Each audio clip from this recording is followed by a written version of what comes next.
Ma arvan, et nii paljudelegi koduomanikele on tuttav vaatepilt see, et sipelgad on toonud sillutiste kivide vahelt pinnase välja ja tegelikult toimetavad rahulikult ümber maja.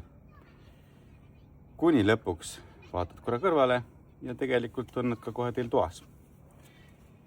Selleks, et nendega võidelda, on vaja siis sipelgapulbrit, mis on siis mõeldud väliskeskkonda. See tuleb siis kenasti laiali laotada. Eks ole? Palju vaja ei ole. Sipelgatel peab olema toit kogu aeg ees, nii nagu kassilgi. Ja mis veel, läheb aega, enne kui nad lõpuks ära kaovad, sest et ühes koloonias võib olla ka mitu ema ja tegelikult on neil päris suur tagavara ka töölistest, kes tegelikult ei olegi veel ka koorunud. Ehk siis kui hetkeks tundub, et jääb rahulikuks, siis tegelikult on uus meeskond peale tulemas. Ja nüüd ongi.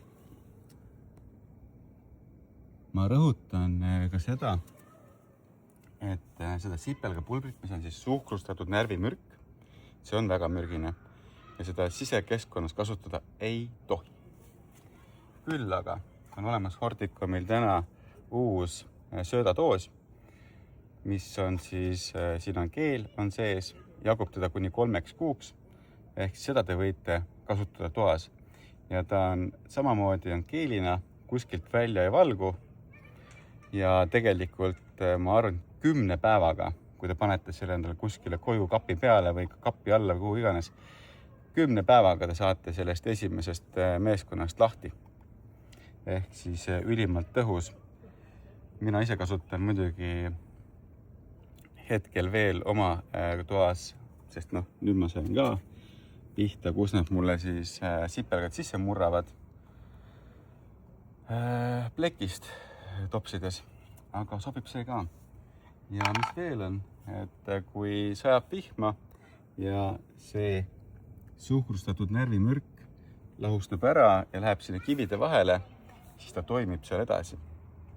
Et igal juhul rõdud terrassid hea struktuuriga ei lendu, aga ikkagi sisekeskkonnas kasutada ei tohi. Aga ma väga tänan kuulamast ja vaatamast need, kes ütlevad, et näiteks et näiteks see ei sobi või et see ei tööta ja siis on ikka tulevad tagasi, siis tegelikult ongi, et peab teadma sipelga hingeelu ka veidikene, ehk siis tegelikult on pesal ressurssi päris palju ja päris pikalt, et tagasi tulla. Nagu ma ütlesin, et on mitu ema ja siis need siis annavad minna, et töölisi juurde toota. Aga mina tänan ja ilusat õhtut teile, tšau!